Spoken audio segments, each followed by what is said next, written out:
Hello everyone, my name is Mike Rambo, and today we're going to talk about the mental health crisis in Idaho.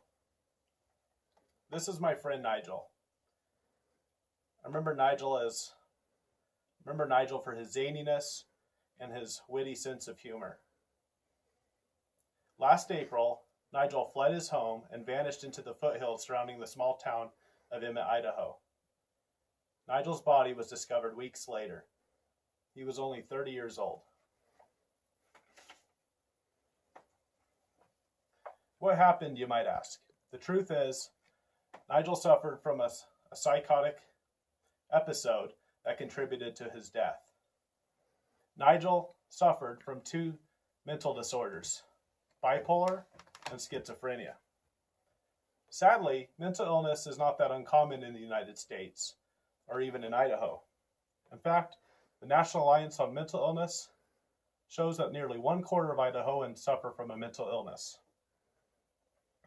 My thesis today is I hope to raise awareness and educate you all about the mental crisis in Idaho and our country. What is a mental illness? A mental illness is an illness that affects the way a person thinks, acts, or feels.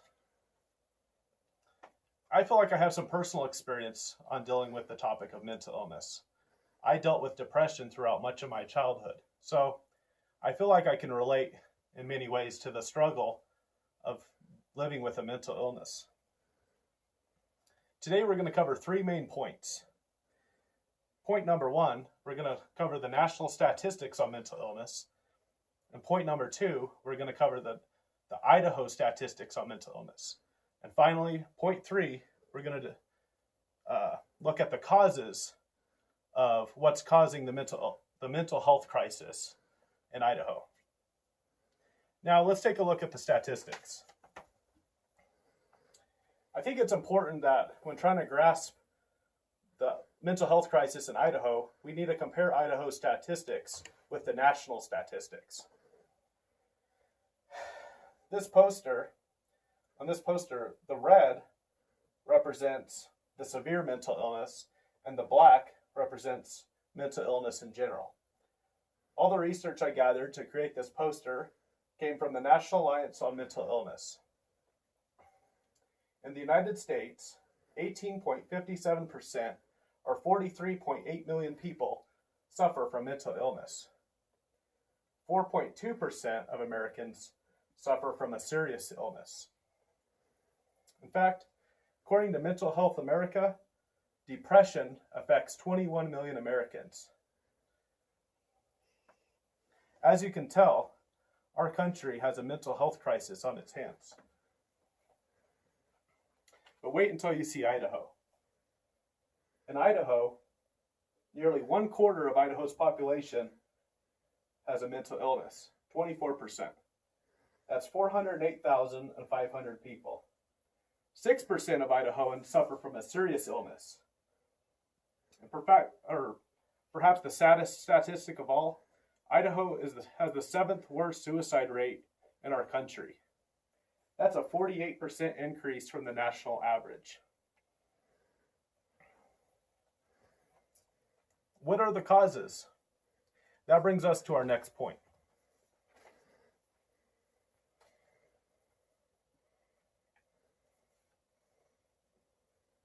Why does Idaho have a mental health crisis? Well, one reason is Idaho is one of the most rural states in the country.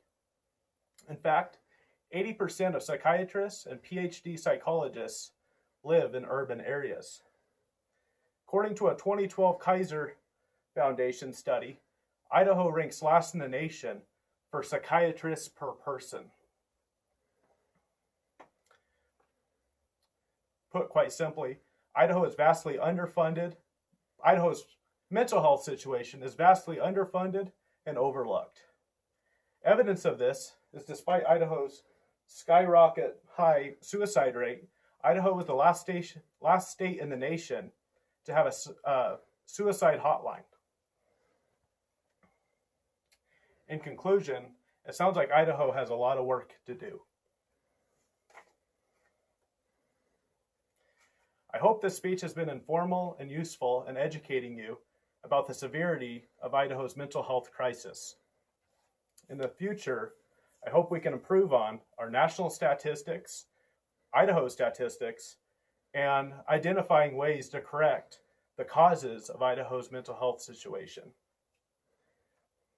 In the future, I hope I nor anyone else has to worry about losing a friend or a family member to a mental illness. Thank you all for listening to my speech.